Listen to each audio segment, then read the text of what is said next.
இன்னைக்கு நம்ம கேப்டன் அவர்களுக்கு பிறந்தநாள். இனிய பிறந்தநாள் நல்வாழ்த்துக்கள் கேப்டன். அப்புறம் சினிமாவில் கம்பீரமாக அரசியலில் கர்ணியாக மாறினவங்க தான் நீங்கள். ஒரு தியாகி, ஒரு மனித செயலாளர்னே சொல்லலாம்.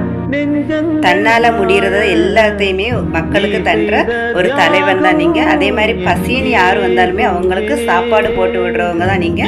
கோயிலுக்கு போனா கோயிலுக்குள்ள போய் நீங்க சாமிக்கு காணிக்க போடுற விட வெளியில இருக்கவங்களுக்கு நீங்க பைசா கொடுங்க, தர்மம் செய்யுங்கன்னு சொல்ற ஒரு நல்ல மனிதர் தான் நீங்க. இப்ப நீங்க எங்க கூட இல்ல, உங்க நினைவுகள் மட்டும்தான் எங்க கூட இருக்கு. உங்களோட ஒவ்வொரு சினிமாயும் சரி, ஒவ்வொரு பாட்டும் கேட்கும்போது எங்களுக்கு உங்களை நினைக்கல கண்ணுல இருந்து கண்ணீர் தான் வரும். அப்ப நீங்க இருக்கும்போது உங்களோட அருமை யாருக்குமே தெரியல, இப்பதான் எல்லாருக்குமே தெரியுது. இன்னொருக்கு கூட சொல்றேன், என்னோட மனமார்ந்த பிறந்தநாள் வாழ்த்துக்கள் கேப்டன். ஆனால் எனக்கு ஒரே ஒரு பாக்கியம் கிடைச்சி, என்ன தெரியுமா? எனக்கு உங்களை பார்த்தேன், நான் ஒரு தடவை உங்களை நான் பார்த்தேன். எங்கன்னு பார்த்தீங்கன்னா நாகராஜ கோயில்கிட்ட ஒரு மீட்டிங்கில் நீங்கள் பேசிகிட்டு இருந்தீங்க. நான் உங்களை கொஞ்சம் தூரத்துலேருந்து பார்த்தேன். இப்போ உங்களை எல்லாருமே கடவுளாக நினைக்கிறாங்க.